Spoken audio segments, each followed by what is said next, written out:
Guys नमस्ते नमस्ते जोरले सबैजनालाई दिउँसोको 12 बजे ठ्याक्कै गर्मी हुने टाइममा माथि सिधै टाउकोमाथि घाम लाग्छ। अहिले म छु बरघाट मान्छे लिएर आएको थिएँ अनि गुगलमा हेरेको वरिपरि केही छ कि बरघाट पनि भनेको रहेछ एउटा ठाउँ फेरि फर्किने पनि हो उहाँहरू त्यतिकै किन बस्ने भनेर घुम्न आएको।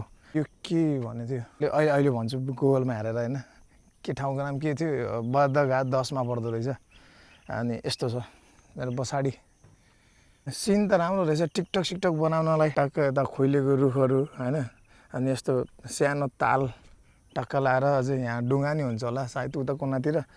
म चाहिँ फर्स्ट टाइम आएको यहाँ फर्स्ट टाइम भएर नि होला राम्रो लाग्यो ठ्याक्क सिन चाहिँ बवाल लाग्यो कि।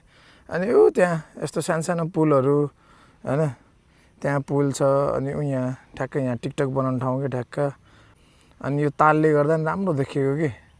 अनि टक्क यहाँ त जाडोमा ठ्याक्क घाम लागेको बेलामा जङ्गलको बिचमा अलिकति माथि बरघाटबाट माथि यहाँबाट चाहिँ माथि डाँडातिर जाँदो रहेछ पाल्पातिर। यो अलिकति फोहोर त जहाँ पनि हुन्छ तर यो ताल चाहिँ अलि सफा नै छ बिचमा। यो बाटो चाहिँ गोलो यस्तरी रहेछ क्या यस्तरी जाने अब त्यति जान लाग्यो होइन। अनि मेन इन्ट्रेन्स हो त्यहाँ छ गेट त्यहाँबाट आउने हो होइन राउन्ड हान्ने रहेछ ठ्याक्क यो साइडमा पोखरी छ उता सत्यवती अलिअलि सत्यवती भाइब्स आउँदो रहेछ। सत्यवतीको गोलो भएर घुम्छौँ त हामी सत्यवती माता नाम त लिइहालेँ पोखरीको साइड चाहिँ ओए आमामा आकाश त खत्रै गरायो त कालो हुन लाग्यो आकाश पनि डर लाग्ने यार एक्लै त यस्तो जङ्गल छ क्या यार आमा सुनसान कोही छैन। अघि चाहिँ मैले भिडियो गरेको त्यो पारिबाट हो त्यहाँ मान्छे हिँड्दा छ नि त्यहाँबाट हल्का सिनेमेटिक भिडियो गराइदिनु पऱ्यो जो सिन राम्रो रहेछ घाम आएको भए दामी देखिन्थ्यो। 1 2 3 गो।